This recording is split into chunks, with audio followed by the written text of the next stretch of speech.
From the New Arts and Media Studios in Milwaukee, I'm Charles Purcell. This is The Log, where we're fighting the good fight from our little corner to hopefully one day have democracy in America. Let's start, as we always do, with current state of affairs as far as boycotts, strikes, movements, that sort of thing. According to the People's Union USA, March 7th through the 14th was the Amazon boycott. So I guess you're off the hook now if you're really jonesing for some Amazon. I guess officially the boycott is over. Of course, I suggest you continue the boycott. I think the Amazon boycott especially should be permanent. There's no reason to go. If there's something you need, go to the Amazon website, find what you need, and then go to the person who produces that item and then just order from them. But don't give Amazon another penny out of your wallet. The Nestle boycott starts March 21st for a week. Again, go ahead, start it now. All of these things should be permanent. Walmart, April 7th through the 14th. Yeah. We're also in the midst of a Target boycott. It'll work. It takes time. It takes time to get their attention. This is a long haul here we're in. More scheduled boycotts and strikes coming up. I'll mention them as they come along. I'll mention two that you want to put on your calendar. April 18th. That's our second economic blackout. Number 2, that's everybody. You don't buy anything from anyone for 24 hours. So mark your calendar for April 18th, and July 4th is another boycott, the July 4th Independence Day boycott. All right, rallies. Rally to Save the United States Postal Service, Sunday, March 23rd. Check your local info in your city. Here in Milwaukee, it's noon on Sunday, March 23rd, down there on St. Paul Avenue. I'm sure if you just give that a search, you'll find something in your city. Saturday, April 5th, nationwide protest and sit-ins in all 50 states. Check out the 5051 movement on that. Again, their website is 50 spelled out, F-I-F-T-Y. 5050.1. Saturday, April 5th. Remove corrupt politicians from office, reverse the damage, reclaim our democracy.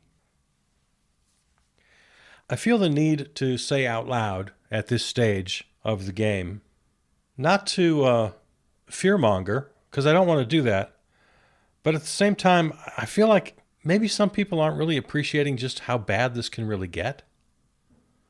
Based on what we've seen so far, when are we going to see the first extrajudicial killing? You know, how far away are we from his political enemies falling out of windows, or dying in plane crashes, or suddenly dying of food poisoning? I mean, how long is it going to take for that to start happening? Because, I don't know, feels like that's not so far off. He's copying the playbook of Orban and Putin so far. He just loves Duterte, who has just been indicted for the extrajudicial killing of his own citizens in this big tough guy drug war he pursued, and for which the Orange Menace lauded him. Oh, isn't he great? Oh, I love Duterte. Well, look what he's doing. So yeah, how bad can this get? I'm not sure people really understand what happens in other countries where most of the population, a good 60, 70, 80% of the population, have literally no rights, no money. They live in a police state. There's hyperinflation. There's rampant poverty. There's virtually no democracy. This happens. It's not fear-mongering. It's not Trump derangement syndrome. It's a cold, clear look at the facts at what can happen to a nation. And I don't think people appreciate the fact that we are on a rapid, steady decline into that sort of world. I don't think people believe it. I think there are a good many people listening to me right now as I speak thinking I'm crazy. If it's happened elsewhere, why couldn't it happen here? What's so special about us? So no, I'm not trying to scare anybody. I'm just trying to get people to take this seriously. And from what I can see, there's just way too much normal out there. Of course I want you to be happy. Of course I want you to take some time to get some rest and, go have a beer and see a movie. And of course you should do those things. We all need a mental health break once in a while. We can't just live and breathe this thing 24 hours a day. But I'm seeing way too much normal. I mean, there's a full-blown attack on the justice system. He's openly going after political enemies. This speech he gave just late last week at the Justice Department, just frightening. Going after political enemies. Look the other way when the regime commits any crimes or any friends of the regime. Full-out attack on the courts, on free speech, on education, universities, professional civil servants, attacking basic, sensible environmental laws that have been around since Nixon, for God's sakes. Decimating any reasonable notion of public health, scientific research, all kinds of research, on literally anything good that we might do collectively is just gone. They're threatening criminal charges against Habitat for Humanity because they accepted federal grants regarding climate initiatives. So Habitat for Humanity, a private nonprofit that builds houses for the underserved, takes advantage of a federal program that helps to encourage environmentally sound practices in home building. And Kash Patel, the FBI, and Pam Bondi of the Justice Department are threatening Habitat for Humanity with criminal charges, felony offense. This is how low they're going. And we're only 7 or 8 weeks in. How low can they go?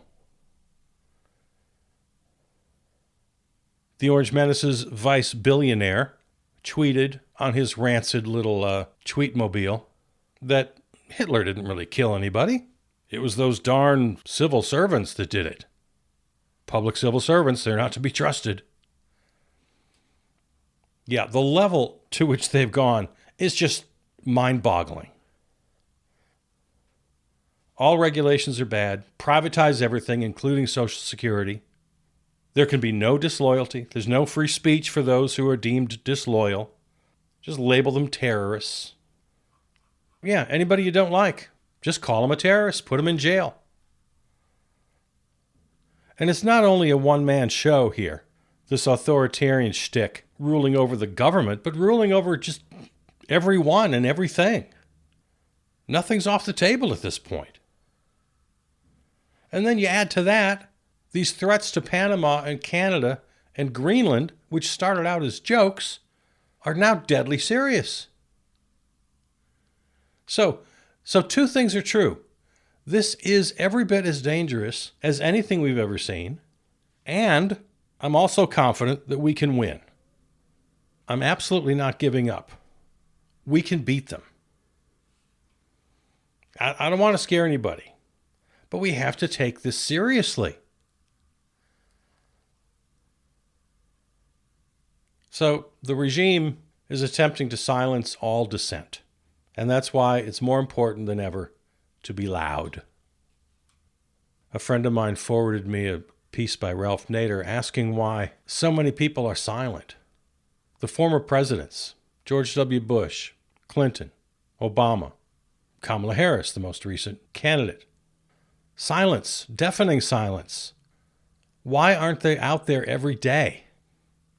There are hundreds, probably thousands of former U.S. officials, cabinet secretaries, heads of departments, agencies, vice presidents, people who are out there who could really speak clearly to the current situation. And there's just nothing. I mean, what the hell? So, you and I guess we keep landing at the same solution. I guess it's up to us. We're in a leaderless movement. We're going to have to be okay with that. And as an anarchist, as a social anarchist who believes in lateral power distribution, actually I am kind of okay with that. But it means we have to do it. We have to join the protests. Occupy your state capitol building. Go to your city council and school board meetings. You got to be loud. You got to speak out at work, speak out at school with your neighbors. Some people are going to be mad at you. Tough. Wear it on your sleeve. We have to be loud every day, and louder the next day. Because, of course, the media is not helping us. There they are, the talking heads in their shiny corporate television studios. You know, the right-wing strategist next to the center-right pollster, next to the centrist reporter. And they're all sitting around very politely around their shiny plexiglass table, and they're all laughing. You notice that about these panel pundit discussions? They always find plenty of things to chuckle about. They're just having a wonderful time. We need somebody to just throw a shock into the system. We need media. Anybody working in the media, if you're listening, I'm begging you, we need a Howard Beale moment, right? The movie Network, the great Paddy Chayefsky film. Howard Beale is the character who stands up, says he's mad as hell, he's not going to take it anymore, and this volcano erupts throughout the media. We need an event like that to usher in a new mindset. Somebody's got to stand up and head slap the camera, turn over that nice plexiglass table, just, like Jesus and the Money Changers. We need somebody to shock the system. We need somebody in the White House press corps to stand up nose to nose with the Orange Menace and tell him exactly what he is. But no, everybody seems to be just continuing to act like everything's normal. But what that does is uphold the status quo, and the current status quo is a sharp and rapid fall into autocracy. So what are we thinking here? It's just, it's time to get crazy. Keep it nonviolent. I always say that. I always got to check in with that one. I'm not condoning ever violence. Nope. That's MAGA. That's not us. That's January 6th. That's not us. That's the hammer attack on Paul Pelosi by MAGA. No, that's not us. A couple of news items since we last spoke. Of course, media is all over the economy and the tariffs. It's just to the point of, to borrow a phrase, I'll call that the derangement syndrome. We got a tariff derangement syndrome. We're now living in a show me your papers nation.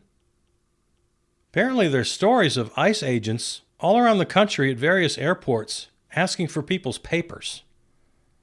Their mass deportation thing isn't really working. That's been a flop. So now they're just profiling Latinos in airports. There was this one woman in a Florida airport, asked for her passport.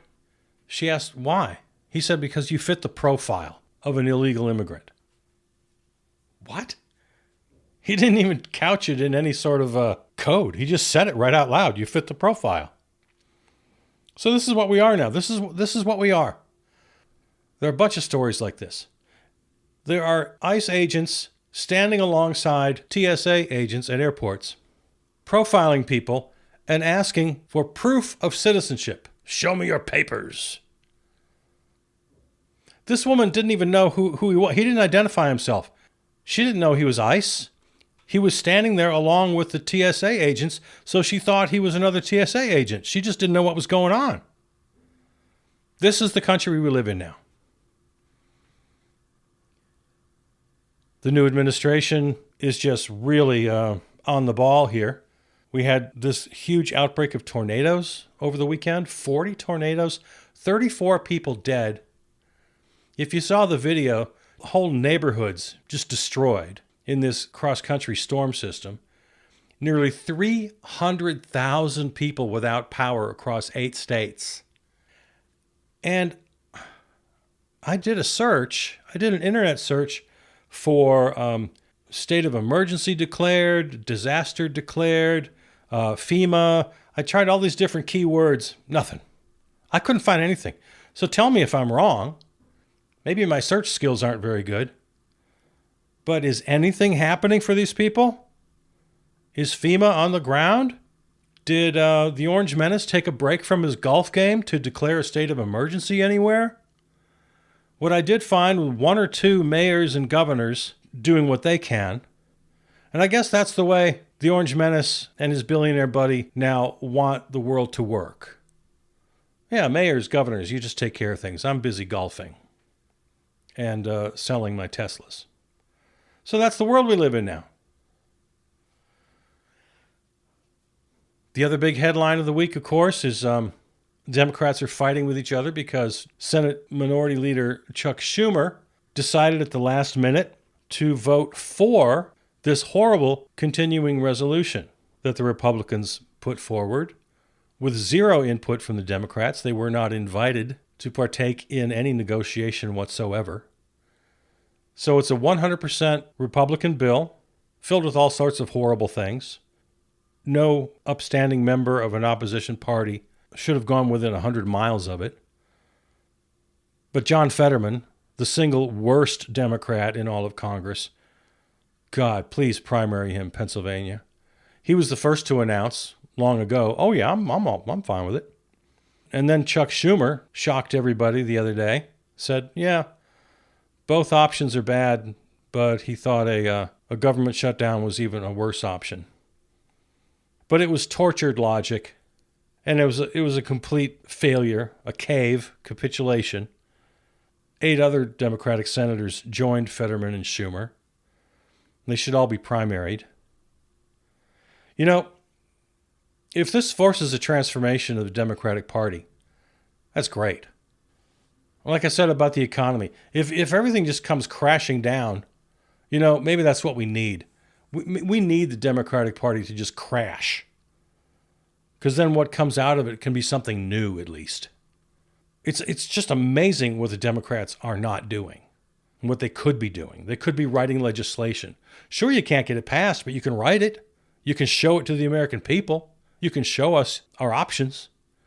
You can hold hearings. I've said this a few times, going to keep saying it. You don't have to be the majority party to hold a hearing. Hold a goddamn hearing. Hold 10 hearings a day. Put them on C-SPAN. Make some news. Get some reels going. Get some videos on TikTok. Get some time on the nightly news. Make some news. Hold hearings. Invite people to speak at your hearings. The minority party has power also to obstruct. We saw this for 8 years of Obama and 4 years of Biden. Republicans obstructed at every opportunity using legal means. Democrats, you're doing nothing. You're doing nothing. You talk once in a while, and then you ask us for money. Senator Chris Murphy is one of the more out there, outspoken critics of the Orange Menace. All well and good. But from what I can find, that's all he's doing. It's just talk. And he keeps showing up in my feed asking for money. Oh, I need $5 so I can keep talking. What? So I wrote back. I wrote back in the comment section. I'm sure he read it. You know, I might give you $5 for every time you're arrested. How's that? Every time you hit the front lines with the people and you get yourself arrested, like John Lewis got himself arrested, I'll give you $20 for every time you're arrested. How's that? I'll give you another $20 if you write up the articles of impeachment and publish them where I can read them, where everybody can read them. I'll give you another $20 if you do something to obstruct the Republicans in the Senate. I'll give you another $20 if you hold a goddamn hearing that we all can see. Use the power of your position. Talk is cheap. All they know how to do is ask for money and run for president. J.D. Vance was booed. You may have seen the video. He attended the first performance of the Trump Center for the Arts. The Kennedy Center been taken over by the Orange Menace and his hand-picked board. Well, the very first performance in the new era happened last week. It was the National Symphony Orchestra's performance of Shostakovich's Violin Concerto No. 2 and Stravinsky's Petrushka. So I don't know what to make of this, but do you find it odd that the very first performance of the Trump Center for the Arts is two Soviet composers? Russian, Soviet-era composers. Just the optics alone, just the fact of it. Whether it was a coincidence or intentional or what, or a form of trolling, I don't know what or why or how, but how in the world is the first performance at the Trump Center for the Arts featuring two Russian Soviet-era composers? I don't. The world is just unbelievable. Lots of protesters out there for Mahmoud Khalil, who remains detained unlawfully, kidnapped, abducted, just snatched in the middle of the night. Big demonstrations led by a Jewish group, I might add. The courts continue to slap down the Orange Menace. A judge ordered the regime to reinstate thousands of fired employees at the VA, at the Defense Department, other agencies. USDA hired back all 6,000 fired workers. U.S. Department of Agriculture.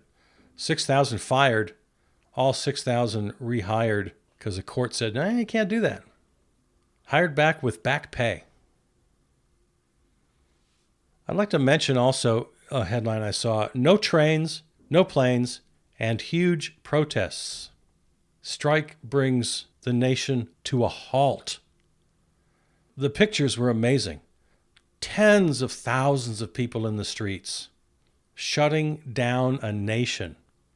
2 years after the country's deadliest rail disaster, many are still demanding greater safety and accountability.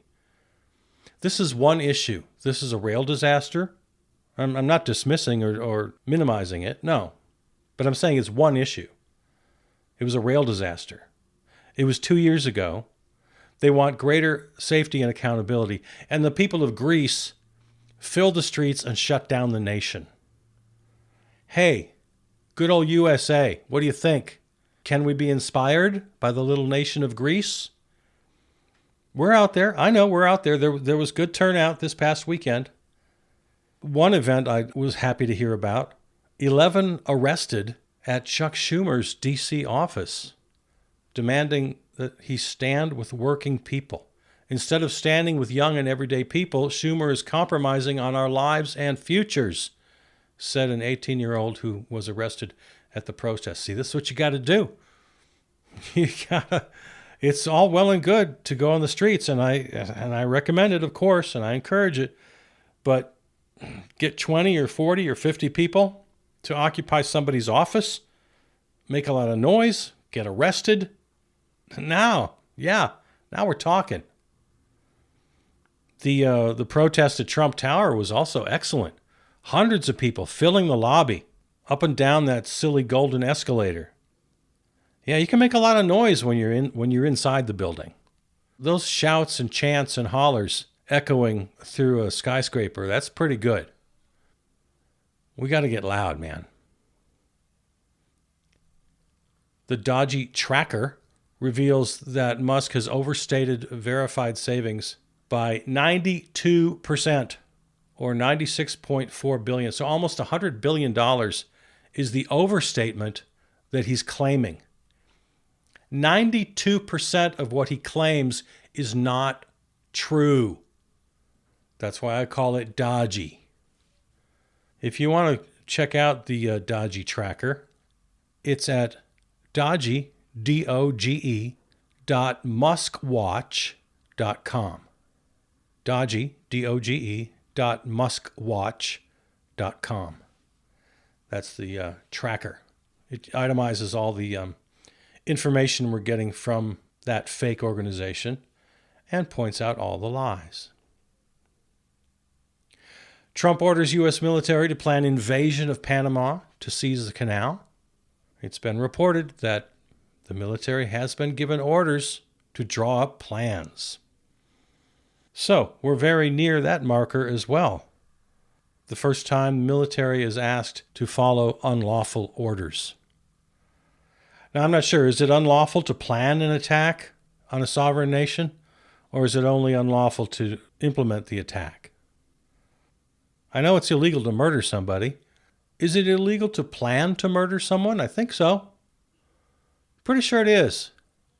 If there is hard evidence that you were planning to murder someone, I'm pretty sure there are laws against that. I'm no lawyer. Yeah, headlines are very interesting. Transgender storytime drag queen indicted on child sex. Oh, wait a minute. Oh, no, I read that wrong. Former Texas megachurch pastor indicted on child sex abuse charges. No, it wasn't a transgender storytime drag queen at all. No, it was a former Texas megachurch pastor indicted on child sex abuse charges. Because, to my knowledge, and again, I'm no lawyer, I'm not aware of any single one-time ever transgender storytime drag queen being indicted of anything, let alone child abuse. But this Texas preacher sure has been. Oh, and by the way, he's a close confidant and advisor of the Orange Menace. A federal judge broadened the scope of an earlier temporary restraining order blocking Trump from deporting anyone under the Alien Enemies Act while the case proceeds. Yeah, that's what he wants to do. He wants to use the Alien Enemies Act, which goes back forever. It's an old dusty law. It's never been used except for the internment of Japanese Americans during World War II, which was agreed afterwards by everyone that it was unjustified and horrific, and lots of official apologies for that. So the Orange Menace thinks he can pull that arcane law off the shelf, blow the dust off, and use it to deport some Venezuelans. Okay, there you go. I'll let it go there with a reminder that the Nestle boycott is coming up March 21st. We just came out of the Amazon boycott. As always, please feel free to make these boycotts permanent. And there's no more deserving outfits than Amazon and Nestle for permanent boycotts. As well as Target. We're in the midst of a 40-day Target boycott. And don't forget to look up in your area where you can join the protests. 5050.1, the People's Union USA, indivisible.com or org. All right, keep it up. This and all other episodes can be heard at the website charlespurcell.com or on your favorite platform. River West Radio is our flagship terrestrial station, riverwestradio.com. Contact me, Charles Purcell at Gmail. Follow on Facebook. Peter Donalds wrote and performed the theme song. All right, I love you. Take care.